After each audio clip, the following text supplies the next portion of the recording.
All right, good morning, everybody. Happy Saturday, and welcome back to another episode of Black Mental Health Matters.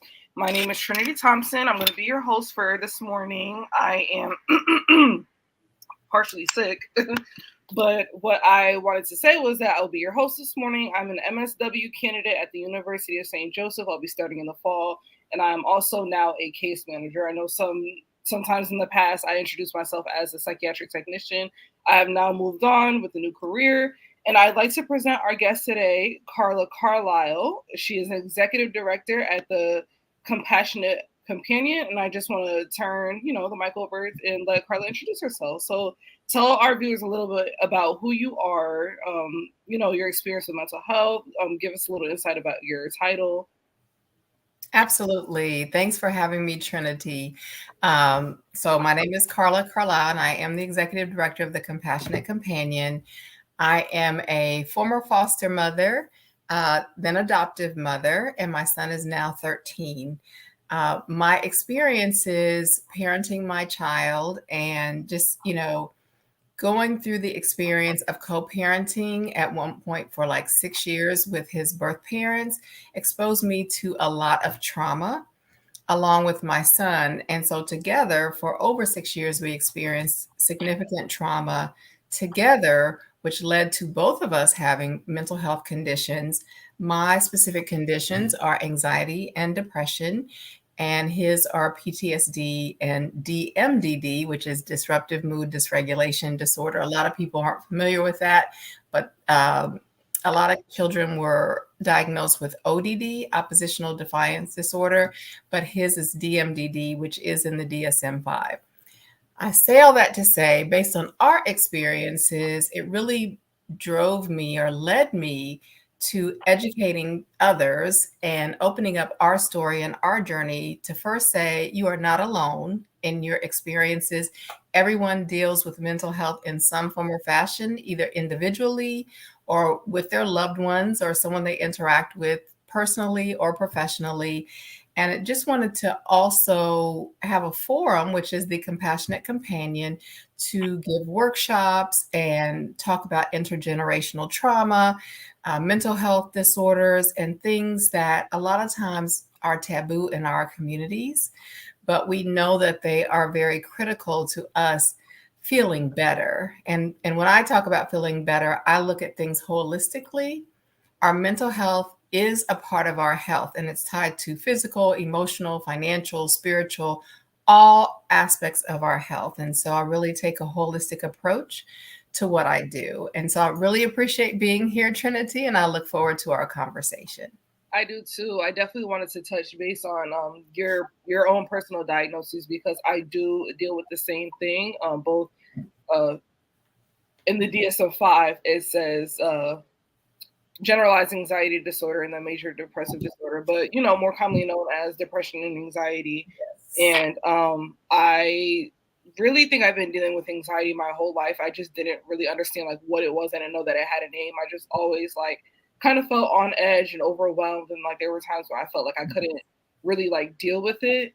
Mm-hmm. But again, like I didn't know what it was, and I just kind of like pushed it to the side because I was always like a high achiever in high school. So like when I always got like the same stomach ache around the same time of day, I didn't think much of it until I got to college, and my depression started to like kind of like take a head, and I started like feeling like super sad all the time, feeling down, found myself isolating, self isolating, and just I think late 2019 is when I really decided that it was time to like maybe go see somebody. I had did the counseling thing a few times before, but I really found like an actual therapist, a psychologist, and started seeing a psychiatrist as well.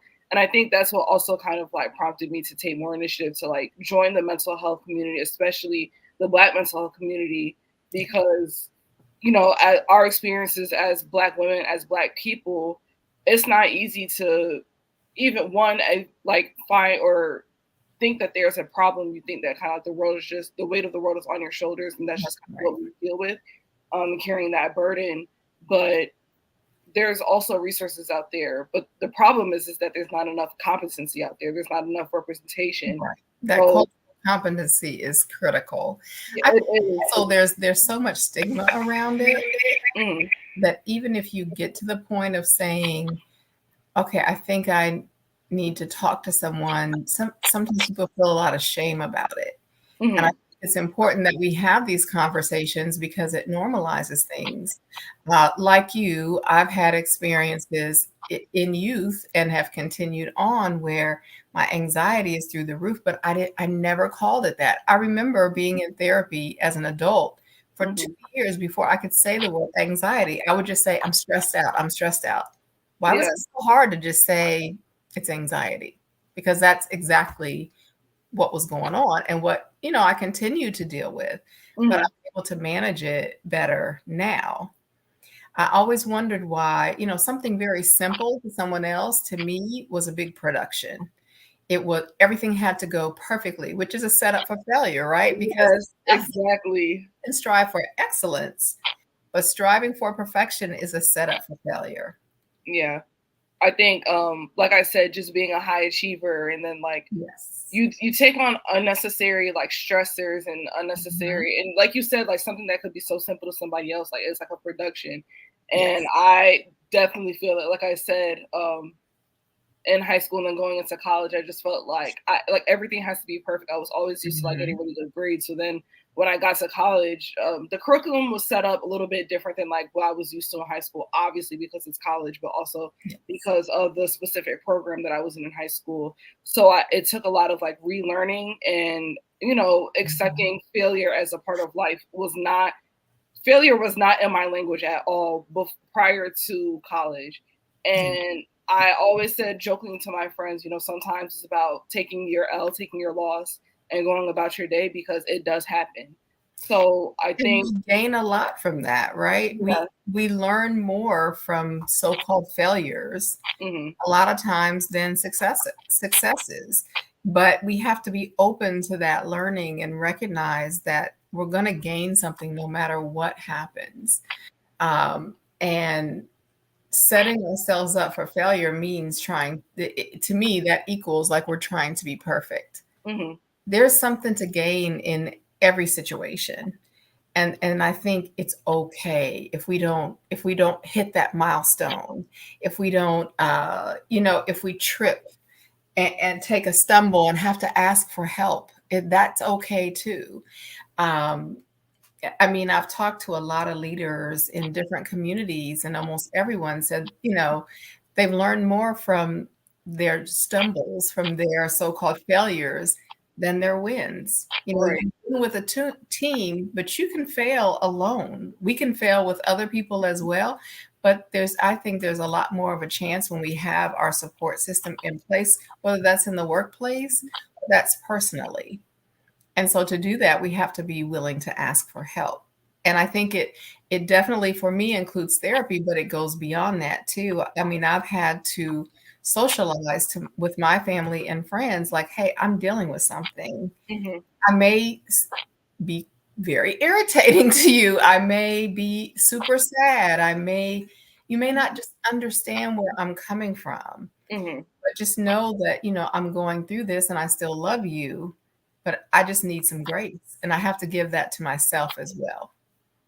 I think you are definitely hitting like the nail like straight on the head because it's everything that we're about to get into today. So I really, for our viewers, I really just thought it was important for you to kind of get a background, like a little bit of an insight as to like Carla and myself and pretty much what thousands, maybe millions of Black Americans, Black people across the our African diaspora, things that we deal with and that we might not be so comfortable and so eager to talk about and to open up about. Mhm. But today's show is really going to center around not only parenting with mental illness, so if you are the parent and you are dealing with mental health struggles, but also being a parent or a caregiver or a guardian, whatever the title that you give yourself, dealing with a child or children or caring for somebody that has mental illness. So I just wanted to explore kind of like a bunch of different perspectives and a bunch of different aspects from like the situation of being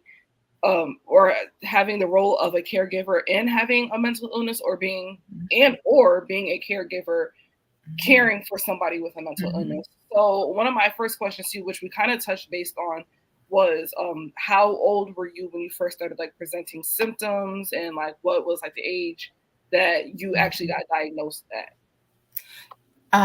So in hindsight, I Hmm. had symptoms of definitely anxiety from a young age. I would say definitely high school, it increased in college, grad school, absolutely. And it wasn't really until I would say I've had, different rounds of therapy, right? Hmm. And every time I went through therapy as an adult, I focused on that person I was caring for or I loved and how I could cope. But I didn't take that next step. And at the time, whatever therapist I had was helping me deal with a crisis. So we didn't look at the impact on me. It really wasn't until my son came into my life when he was 10 days old and I was in my 40s that, and when I was going through therapy, like I said, my therapist said, that sounds like anxiety, Carla. And I was like, oh, I'm just stressed out. Like you're Yeah. living in hypervigilance mode and you've been doing this for 6 years. It's not sustainable. We have to look at you because how are you going to be if and when you finally do get custody of this child? And I can tell you that by the time I got emergency custody of my son when he was 6, I was 40 pounds overweight. I was over $100,000 in debt. Hmm. Mentally and emotionally, I was just a mess. Like I said, I was isolated. And that's really when I got my formal diagnoses. But what I think is important is like in hindsight, we can look back and say, oh, I was dealing with all these things and I didn't realize it. I wish I had gotten help then. But that is in the rearview mirror. Right. We know now so we can gain knowledge from what happened before, but I don't have regrets because that's just how it rolled out for me. I do encourage people to, you know, take self assessments, talk to their doctor, talk to their child's pediatrician, because there may be a diagnosis there. And I don't think that a diagnosis is uh, like something negative necessarily. It can be used in a negative way, but Hmm. it also can be used to get help. And that's really the lens that I look at it from. And so for me, I was able to better target like what I needed out of therapy with the help of my therapist and really focus more on me because I could not be of support to my child if I wasn't on the path to healing, if I Right. wasn't focused on being my best self. Right. No, I definitely hear that, and I appreciate you for like opening up and just like sharing that story. I think that it's especially like hard when you're younger and you don't really know what mental health looks like. It's not something that's often discussed in our community. So I think I can remember just like as early as like elementary school, I used to hate when we would get a substitute because the class would be so unruly, and I would get like headaches. I would just go to the nurse's office, like try to get picked up and go home. I hated it. And I really thought that, and in addition with my parents, they thought, I was just kind of like timid and quirky. I always had like social anxiety, never wanted to like play with or I didn't know of it as social anxiety, but I never wanted to like Mhm. play a lot with other kids when I was growing up. Like I was Mhm. always kind of like doing my own thing, but that's just kind of how my parents saw me. Like, oh, she has two sisters. They're the outgoing ones. They're the social butterflies. Mhm. Trinity is just the one Mhm. that would rather like stay to herself. But Mhm. it wasn't until like I got older and I left my parents to go to college, and I had increasing feelings of anxiety and like being in certain social settings. And it wasn't until then that of course like I obviously had more self-awareness and I was able to kind of put titles to the things that I was feeling. Because when Yes. you're younger, you don't know what you're feeling. You just know that you're feeling Right. it. You That's can't right. really, yeah, basic emotions like happy, sad, scared, but to cause something anxiety when you don't even know what the word anxiety means or never That's heard of right. it before. Yeah. That's And so for me, just thinking about your story and looking back on mine in high school, I was in a really bad car accident with four other girls. And one of the girls in our car passed away uh, later that day. The rest of us were in the hospital for varying times, but average of a week. And I was probably hurt the least, but I probably looked the worst because everything was facial. All of my injuries were facial in the top of my head, but that was traumatic for me. Mm-hmm. And I think I was always had this people pleaser aspect to my personality, but it went into overdrive at that point. I wanted to be liked. I wanted to be accepted. And I think it went into an unhealthy realm of me just desiring to be accepted. So my anxiety was not social anxiety because I was the extreme extrovert, but I think it was in a very unhealthy way. And it Right. was again seeking perfection when it didn't exist. And so if I felt rejected or if I felt not accepted for who I was, because I was always a little different, you know, um, it was so hurtful. And it's like, what did I do wrong? Let Yeah. me try to fix this. Let me try to fix this person because maybe they'll love me, you know? And Mm-hmm. I mean, I experienced that a lot at a young age. And when I was exposed to healthier relationships, now let me tell you, we lost my mom right before the pandemic, but my parents were married for 66 years. So I knew how to love. I did not know how to deal with what I felt was rejection. Right. It was probably a blessing, actually. It was probably not the right situation for me. But when you're dealing with anxiety and even some aspects of ADHD, things are amplified.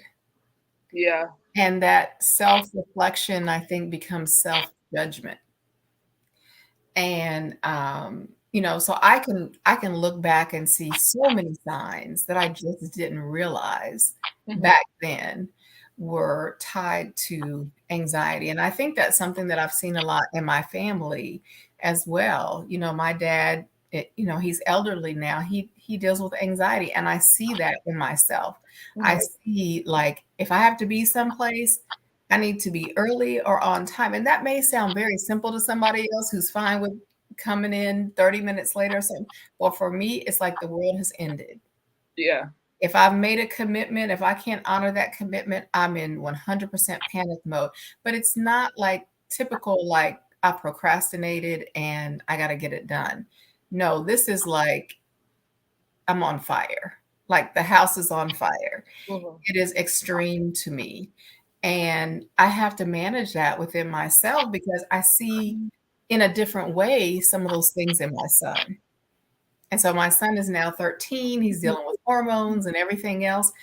Um, and his diagnoses his symptoms can be amplified because of those hormones. Just like, I think we went through some of those things as well, but we didn't have the knowledge then Right. to understand what it was, or, even what coping skills were. Mm-hmm. Talk about that when I was young at all. Right. So I want to know, since you've shared about your experiences and kind of like your coming to terms moment with your diagnoses and the way that you process how you feel, what was it like? Like, tell us a little bit about your experience, kind of opening up with your parents about it. Like, Mhm. having like those. I don't know if you had a conversation with your parents. I do remember a specific moment where like things got serious with my mental Mhm. health, Mhm. and it was an uncomfortable position for me to be in to deal with my parents because I always want them, and this is a part of my mental health journey as well, Yeah. and my fear of rejection and things like that. My biggest thing is I always want to make my parents proud, and my biggest fear is disappointing them. So Mhm. there was a time, and I'll just be open about it. There was a time where I was having dark thoughts. I was in a dark place. I was having some suicidal thoughts.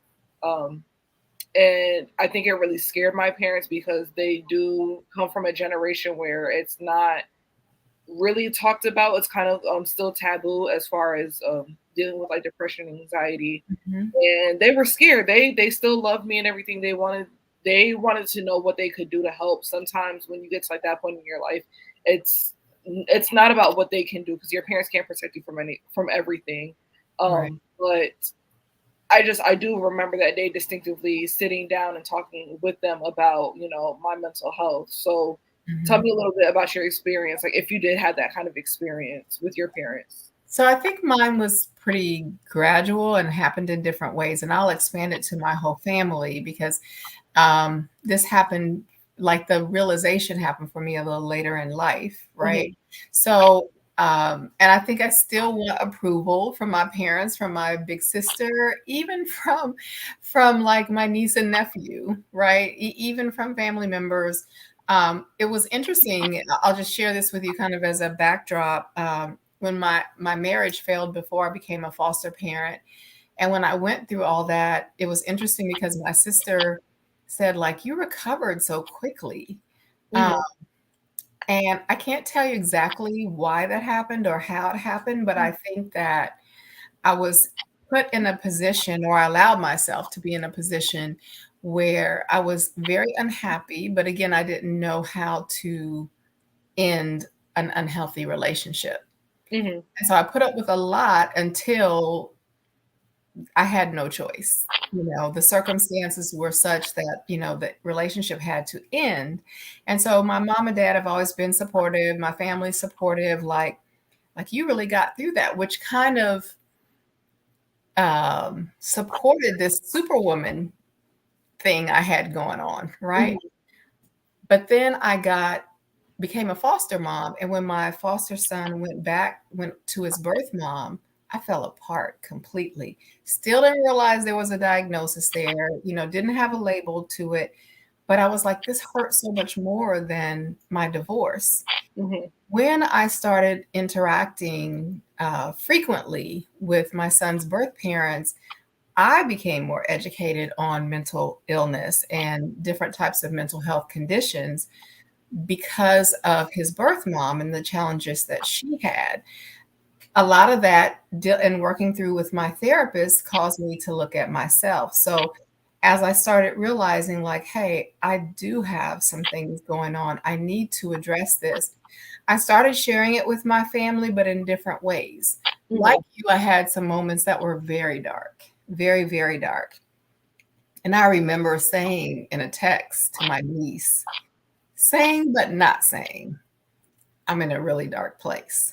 Right. And I was like, how can I do this? I have this innocent child who's 100% dependent on me. I've got to change the way I'm thinking. Hmm. And so I didn't tell my parents that I was ever in such a dark place. But what I did do was start educating them, starting really my mom, because my dad is not he's not really a talker. He does Hmm. listen and then Yeah. he comes to his own conclusions. But yeah, but I started talking to my mom a lot more about it and then kind of sharing some things with her about me and kind of where I was. And as time has gone on, my family, I don't think there was really judgment. I just think there was a lack of understanding. It started with me. There's a lack of understanding from me. And so for me, with everything that I do, I kind of look at three tenets.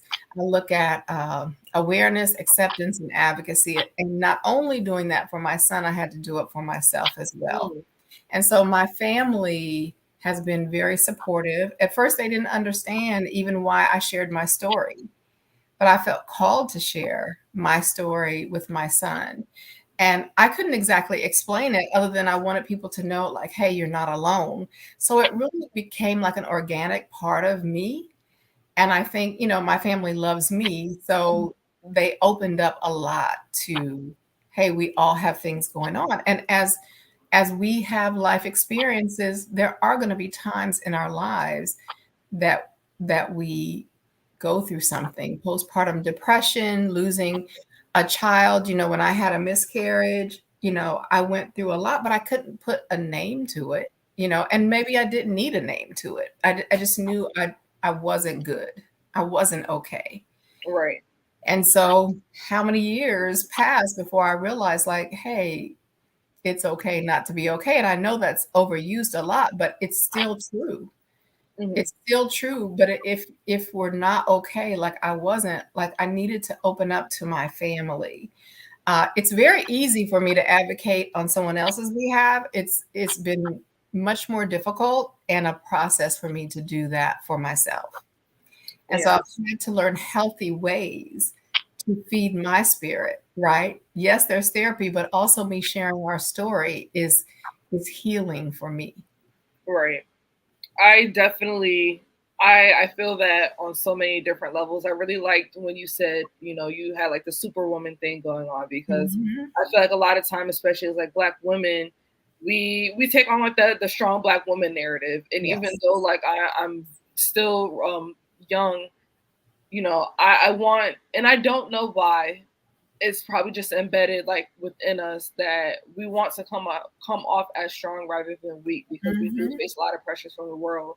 So especially, I think it was very hard opening up to like not just my parents, but like my family, as in my parents and my sisters.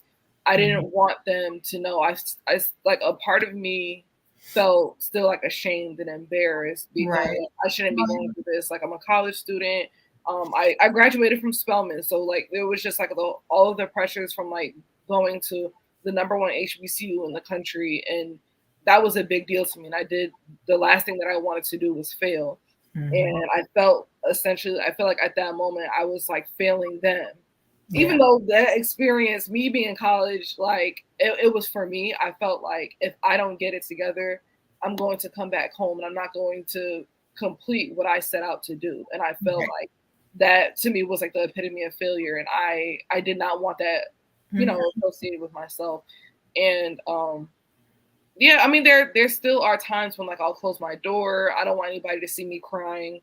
I just kind of want to like go through the emotions by myself. But it is healthier to have somebody, outside of therapy, because Mhm. you don't see your therapist, 24/7, or probably like as often as you see your family. So Right. I think it Right. definitely is important to kind of break those barriers and to Absolutely. allow people that genuinely love you unconditionally to come into your space and support. Mhm. Now, that's not to say that, sometimes we do need our moments by ourselves, maybe Yeah. to recollect, but at the same time, Mhm. you don't have to bottle everything up and carry this Right. entire load on your shoulders, because you do have a village. Yeah, and what I would say about that is, it's interesting how it happened for me, and I love, that we go back to the statement about superwoman, right? Mhm. Being a superhero. I also think that, for me, in the workplace, I was a rising leader in my Mhm. company. This is not the Compassionate Companion. This is in corporate America. I ended up getting 2 master's degrees, one from Johns Hopkins, one from the American University in Washington, D.C. And I chuckled Congratulations. when you said Spelman was the number one uh, HBCU, because I have a lot of friends that go to A&T who may not agree with you, but I get Mhm. it. You know Because what? That's okay. HBCUs, but I was just chuckling about that. But I say all that to say that I think the real strength is asking for help. I think the real strength is in opening up. When we hide from our problems, like people, generally speaking, don't hide from cancer, right? We rally around that person. We send meals. We send our love. We do cards. We check. Mhm. But we got to start doing that for someone dealing with a mental health condition. Right. Whatever that looks like, rallying around them, because that is a part of our health. And we know that our mental health does impact our physical health, right? And so for me at work, I'm, climbing the ranks, and I'm, prosperous, and I'm making good money. But inside, Mhm. what was I feeling inside? Inside, I still felt empty. Inside, still felt like I wasn't good enough. Inside, I still felt like less than. I Mhm. can have I can show you around my office. I have all these accolades, and that's great. But the thing I couldn't do was become a mom. The thing that I couldn't do was take care of myself. And over time, with support, therapy, friends. The same person who got me into becoming a foster mom also had experiences with her parent who was dealing with mental health conditions, who had a lot of experience with mental health and mental health challenges. And she held my hand through a lot of things. I mean, we've been through ups, downs all around in our relationship, but she understood. And now we support each other, we educate each other because there's always something more to learn. But I had to be open to that, to like, hey, Carla, you're not perfect. You're never going to be perfect. Stop trying it. I have a book that says perfection is the sure cure for happiness. Mm-hmm. And it's true. Like, you cannot be perfect. So get over it. Be your best. Be your best. Right. And that's what I try to do. And I'm such a proponent. I'm such an advocate for having a strong support system and refreshing that support system when it doesn't serve you. I mean, you can still have someone in your life who you love, but if they're not supporting you in a way that's healthy or helpful, then you deal with them in a different way, but you don't have to have their support for this particular challenge, which Right. can become all consuming, right? Mm-hmm. It can take over everything. And so even with my son, I talk openly with my son about mental health conditions, about mine, about his birth moms.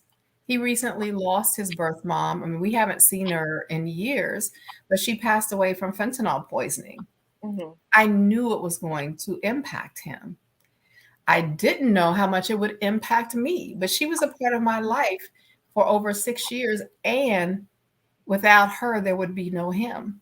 Right. How could I not feel something? But it was a total shock to me that I was mourning. How, Mm-hmm. how was I mourning someone who caused me so much pain? But I had a love for her.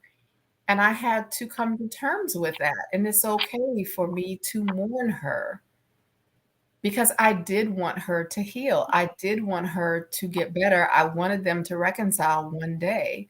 And again, I would not be a mom if it wasn't for her. Right. And this was a woman who had such pain.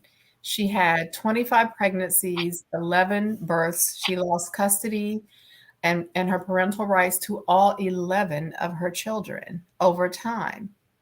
What was her childhood like?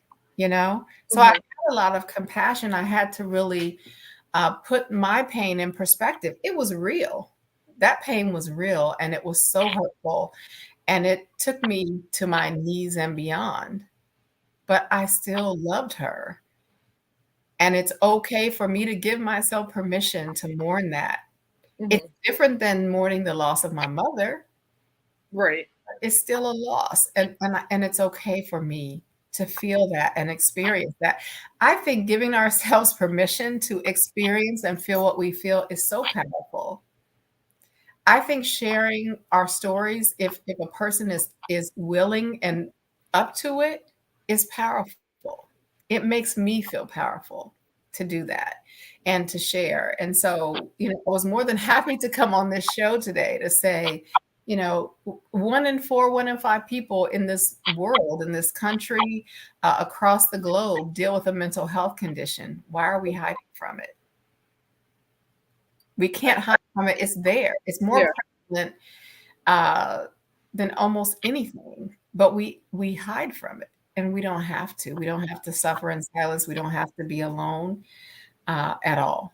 So I'll get off my pedestal, off my high horse now, and turn it back over to you. No, I definitely like you are completely correct. And I think I don't want to be a hypocrite and get on here and say, you definitely should embrace your vulnerability. And because I know that there are definitely days where I try and I try to escape those feelings. I don't, it's hard You're like human. feeling down. Mhm, But at the same time, that is a part of my therapy journey. It's a part of mhm, like my self, like awareness and self realization journey. Is that just like you said, it's okay to not be okay, mhm, and it's so much easier to embrace those feelings of whatever mental illness that like you're facing or your mental poor mental health that you're dealing with. It's easier to embrace those feelings rather than to fight it, because if you keep fighting it, it's mhm. just nothing but a struggle and you're not going to win. if you're going to keep fighting. You're not going to truly embrace who you are as a person, embracing the fact that you are dealing with something and that you have people to help you. Um, Rather than just like don't try and fight it. And like I said, that's also something that I'm learning. So, and I may not get it right every time. And Of that's another course. thing. You don't, sometimes you may fail. You might not get it right, but that's okay too. So, I think as long as we're trying to process our emotions, as long as we're trying to deal with it, because I am the retired queen of compartmentalization, right? yes, yeah, I'm task oriented. Give me, if I'm dealing something with emotionally in the past, give me 10 tasks and I'll do 20. hmm, Bam, bam, bam. I'll knock them out because I don't have to deal with my feelings that way. I don't right, have to face whatever is hurting me. I can put it over here in this box, but the box doesn't just sit there, right? It festers mhm, and it hurts us. And I don't want to feel. I don't want that feeling to stay. I don't want it to linger. But of course, I've done it for years. Even now, I have to talk myself through things when I want to put it in a box.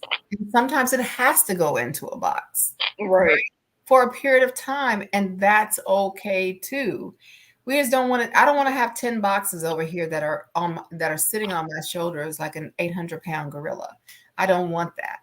I want to, with support and in time, process those feelings so I can deal with my emotions. And so that's what I try to do.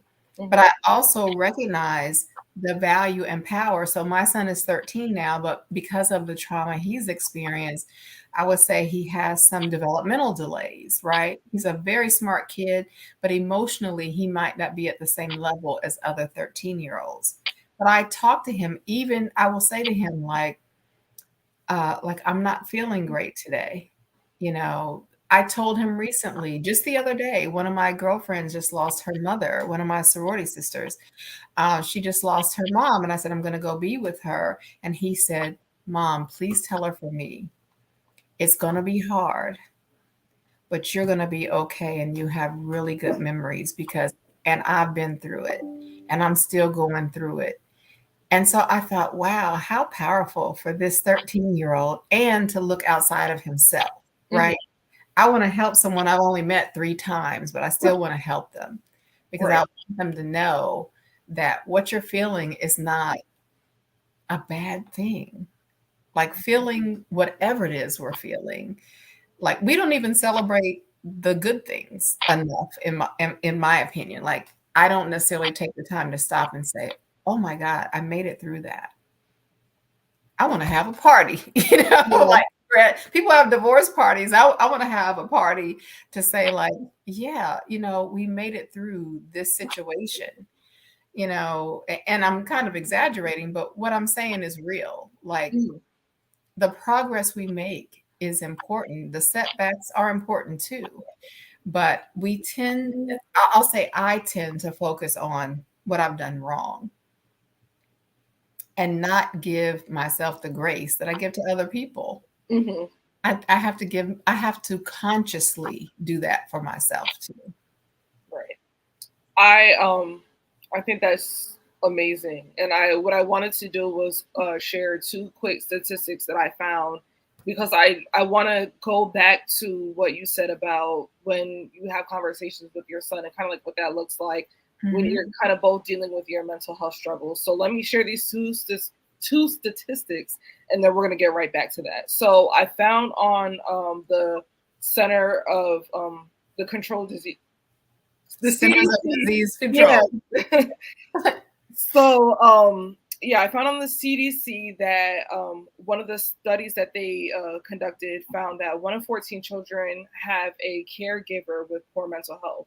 And those children were more likely to have poor general health, to Mhm. have a mental, emotional, or developmental disability, or to have an adverse childhood experience.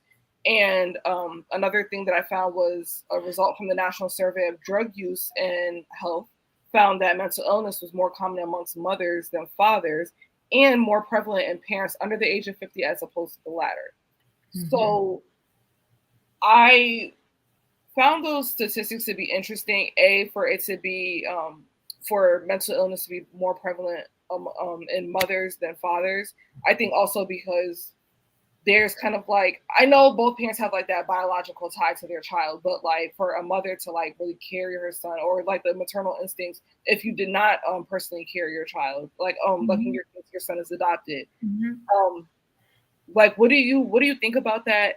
And then I also want to go back to, what does it look like facilitating a conversation between you and your son when those days of maybe symptoms of his mental illness are like going head in head with maybe the things that you're experiencing. Yeah. So, as far as the statistics, sorry, here I go now. It's contagious. As far as the stats, what I would say is I'm not surprised. And I do refer to the CDC often because of the ACEs study, the adverse childhood experiences. And I learned a lot about trauma through that. But as far as mothers being in that situation, I mean, there are so many single mother households, single parent households. I'm not surprised. I do go back to the statement you made about being a strong Black woman. I really think that's detrimental to us, at least the way it's defined in society. I think the strength is in asking for help, really. And we're kind of taught not to do that, like put ourselves last, push everything else first. And of course, this is a broad statement. That doesn't mean every mother does this. It doesn't mean that every woman does this. But Black men or Black women, even in the workplace, right? We have to do better. We have to work twice as hard. This is what we used to think. And I think we've come to a point, especially with entrepreneurship, that a lot of people are saying, I'm not willing to do that. I'll work twice as hard for myself or for something I believe in. But why should I have to work twice as hard as somebody who just gets it freely? I shouldn't have to do that. What can I do for myself? So I know I'm kind of going off on a tangent a little bit, but I just think there are so many pressures on us as women, as Black women, and I believe Black men feel it as well, just a lot of times in a different way. So I definitely don't see an us versus them. I just think sometimes the struggles are different. And I do know single Black fathers also who deal with a lot of this too. You just don't hear about it as much. But as women, I think we take on so much. We want to save the world. We want to save our children. We want to everyone to be okay. And we do put ourselves last. And so it doesn't surprise me. I think also we don't necessarily focus enough on things like intergenerational trauma, which have a significant impact on how we parent, on how we live our lives. Like we have the opportunity to free ourselves of, what happened before, but we have to know there are other options out there. And a lot of times, if we stay just in our tight box, we don't know about that. And again, that's why I think it's so important to get our stories out and for people to know, like, hey, I'm not the only one who suffered in silence from a situation. I'm not the only one who thought, this doesn't feel right, but I don't know what to do that's different. And I think you can see things on TV and you can read things, but there's a difference between that and making a connection with someone who has had traumatic experiences or who grew up in a family or in an environment where trauma was just passed down unintentionally, but that's what happened. Now, as far as how did I answer your question there? Yes. Okay. So as far as my son, first of all, I've done a lot of training. I've had a lot of education around trauma because I needed it. I didn't really understand it. I had to learn and start understanding not only my mental health challenges, but my son's as well. And so as an adult who grew up with a strong foundation, I do know how to take what I'm dealing with and just put it over here for a minute when my son is in crisis, Mm-hmm. and help him through a crisis, and help settle him down. And what I mean by that is when my son is triggered, Mm-hmm. his response can be explosive, right? It could be verbal. There were times when it was physical. What I've learned about my child through time and therapy and just experiences is physical touch means a lot to him.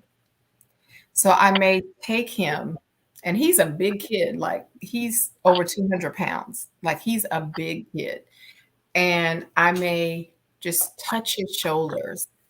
I may hug him, and he may not Mm-hmm. want to hug me at first, but I know him. Like I wouldn't force someone into a hug, but I know Right. my child, and in 2 minutes, in 30 seconds, he melts into my arms because I know that he needs that touch. You Mm-hmm. know, his trauma response, fight, flight, or freeze. He might flee or he might fight. And fight has been more his norm. So I have to help him, and I've learned to help him, and then help him understand like some coping skills as he's learned in therapy. But it's one thing learning it, it's a different thing practicing it, Mm-hmm. right? So when we get into a calm space, because I've learned like you cannot correct someone like they're doing the wrong thing when they're in crisis. You just can't do that. So we get calm, we get centered. I try with all my might, and I'm not always successful, to Mm-hmm. stay calm, to look him in his eyes, to get on his level. If he's sitting on the floor, I'm going to sit on the floor. If he's standing up, I'm standing up. You know, if he's sitting down, I may come and just put my arm around him. We get settled and we get stabilized. You know, I'll force him something. And when I say force, I don't mean it literally. Like, let's take some deep breaths together to reset our brains. And then when things are settled, we typically can have a really candid conversation. And there are no consequences to that conversation. I want him to say what he's really feeling. And I'm able to do the same. I'm able to tell him the impact of this on me, not to make him feel guilty, but just that he understands the whole situation, Mm-hmm. right? And how we might be able to catch it before it gets to that extent. But mainly when I'm talking to him about what I'm going through, they are in calm moments. I try to do it in the calm moments, but I also want to normalize to him that we're all going through things. You know, Mm-hmm. we're all dealing with challenges. And I'll tell you, my parents did an amazing job raising my sister and me. You know, they paid for our undergraduate education. They loved us. They worked in factories. They worked overtime. They did all these things. And they did what they thought was right in terms of raising us. And I love them for that. One thing we didn't see was conflict. We never saw them in conflict. Mm-hmm. So my sister and I both have had to learn how to manage conflict in healthy ways, how to disconnect when something is not right for us, or how to have healthy boundaries, because they were that couple that was like, we're going to be married forever, period. Good times, bad times, it doesn't matter. This Yeah. is what we're going to do. And I love that. And things are different now. You know, people, just like people don't stay in jobs for 20 years, people don't stay in marriages forever, or they do because they're both committed to working through and working things out. But you have to have two people willing to do that. So with my son, I talked to him about the realities of life. I mean, he has seen so much. We talked about adverse childhood experiences, or ACEs. His ACEs score was a 10 out of 10, and mine was a 0 out of 10. I Mm-hmm. had a lot of learning to do, right? And so I've had to grow as a person. That's why people will say, like, he's so lucky to have you. I think we're blessed to have each other because it Yeah. changed who I am as a person. Mm-hmm. It's made me compassionate, but in healthy ways. It's made me more understanding. It's opened my eyes to so much that I didn't even know existed in this world. And yeah, I was well traveled, at American. If anybody's familiar with American University, you have people from all cultures. all cultures there. And, there was a certain cultural insensitivity on my part because, I had that, we're Americans, but Mhm.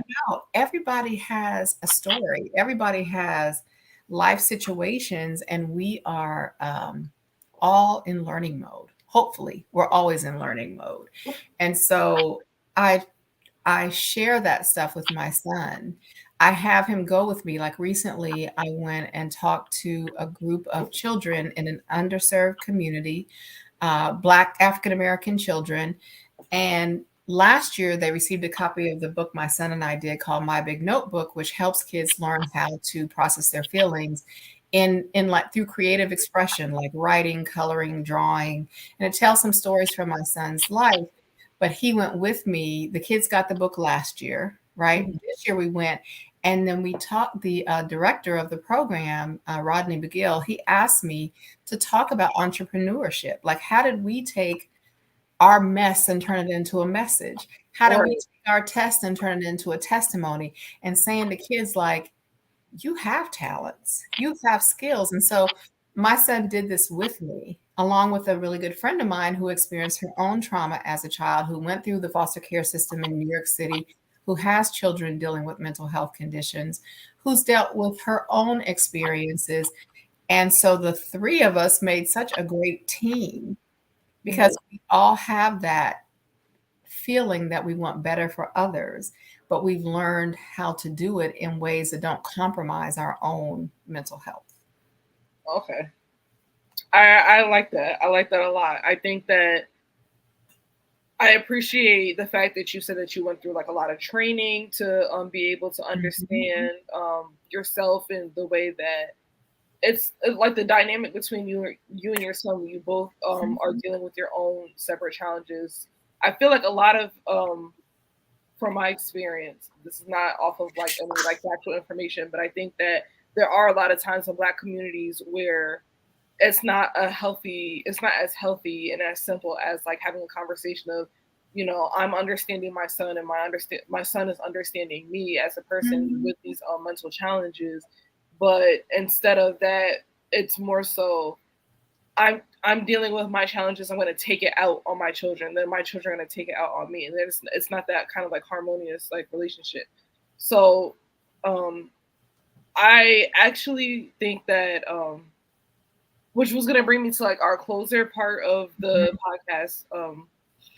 As far as like community outreach and things like that, maybe classes that we can start to like integrate Mhm. within like our communities, because Mhm. and it's not to say, because I know that a lot of parents, not specifically like just Black parents, but I think that parents Mhm. across like the charts don't really want to accept that maybe they might need some additional training, especially when Mhm. dealing with or being like a caregiver, guardian, parent, whatever, to somebody with a mental challenge, Mhm. or that they themselves might need that additional challenge to Mhm. kind of like be the best caregiver that they can be. Yes.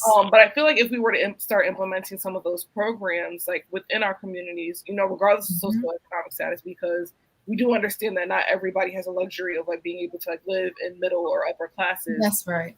Um, Mhm. some people might not be able to afford it, but if we were able to, you know, like just like how they say, especially within our own community, it takes a village to raise Mhm. a child. So if Yes. we were able to like get together and give like free classes, just tips and tricks and like strategies of how to recognize the signs. Like we can Mhm. go all the way back to what we were talking about at the beginning of this episode, recognizing those signs, like maybe these are signs of anxiety in my 5, 6 year old, Yes. and being able to kind of learn from not only just like an instructor, but like from one another, like, oh, this worked for me, maybe you should try this. The power of lived experience. Yeah. And so I take my lived experience and what I've learned through therapy, working with therapists. Mhm. I do those things because I don't think it's an either or situation. I think it's Right. the power of having the two uh, work collaboratively. I think it really gives insight. And sometimes talking to a professional can feel intimidating until you run across somebody who's done it themselves and Mhm. said, like, hey, I was really struggling. Or I know another mom, or I know another dad, or I know a family member. It may not even be a parent. It doesn't have to be a parent. It can be just all of us have interacted with someone or dealing with ourselves who is struggling mentally or emotionally. It's just a fact.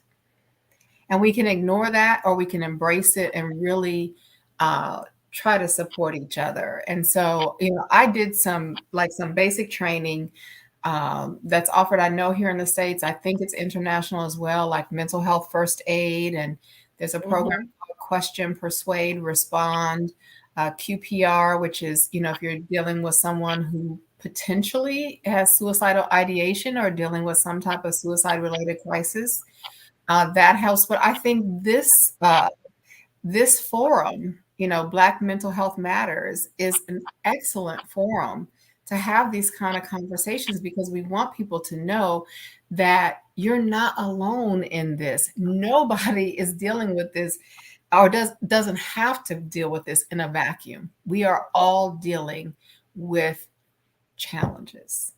And they're not just physical, they're not just financial. One thing I want to say real quick, because I know we're almost at time. I mentioned like where I was when I got like financially and all these things when I got custody of my son. My mental health impacted my financial health, my physical health. I was Mm-hmm. pre-diabetic, all these things. So if we think it's in isolation, that's wrong. Mental health isn't over here and the physical health's over there. All Right. is connected. And the more we educate people around that and help connect those dots, I think the better off we are, because we all deserve to have joy in our lives, to be healthy, to be on a path of healing. I think it's so important for us to keep sharing and have two-way conversations. It's not just, that we're talking heads, like we're out there in the community and we're listening. Yeah. I think I don't have children yet, but there are times where it crosses my mind that I'm afraid that I will go through bad postpartum depression, because I know how bad my depression gets, and I've seen it go to like darker places. But I that's something that I fear. But what I also, I will take the good with the bad. I feel as though hopefully when I get to that point where I'm ready to start having children, and I feel as though, or even just being proactive about it, not even waiting until like it gets to a point where I feel like I'm dealing with maybe postpartum depression or anything like that, setting myself up with a program, or just kind of like Yes. taking some classes, or getting involved with some community initiatives to even kind of coach myself, get really active like with my therapy. I go once a week now, but I would definitely like to like continue that once Mhm. I become a mother, so that way I can be proactive about my mental health, because I know the strain that takes on women, and Black women especially.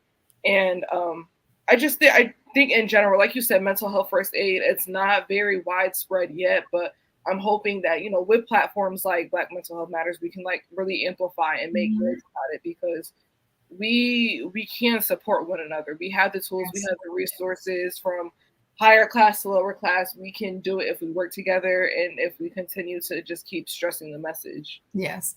And I would just say to you, like in closing, just my comment to you is you are educated about this. It doesn't mean you don't have fears. It doesn't mean, I mean, we all have fears, right? Right. But you know enough to say, I need to have some support in place when I'm ready to venture out into that journey to motherhood, right? I didn't know that. I didn't have that because I didn't know to even think about it or ask for it, right? When I went through fertility challenges, I went through in vitro fertilization, I had a miscarriage. All of that takes a toll Hmm. on a family, right? It takes a toll on us emotionally and mentally. And I didn't know that I needed that support. But the more educated we become, the more we know. It doesn't mean you won't go through it, Right. but maybe it doesn't have to be so devastating to you. You Right. know, maybe you have the help in place. And then if that help isn't working, then there's other help, right? We can continue to refresh what our support system looks like. And so I just encourage you to continue down the path that you're going, and being educated is important. And one last thing I'm going to say, because I know we're at time. When I was always a staunch advocate for my child. There was a time when I wanted to get into this program through the Department of Social Services. It's called a resource parents guide to, trauma, or resource parenting 101, something like that. But I wasn't a foster parent anymore.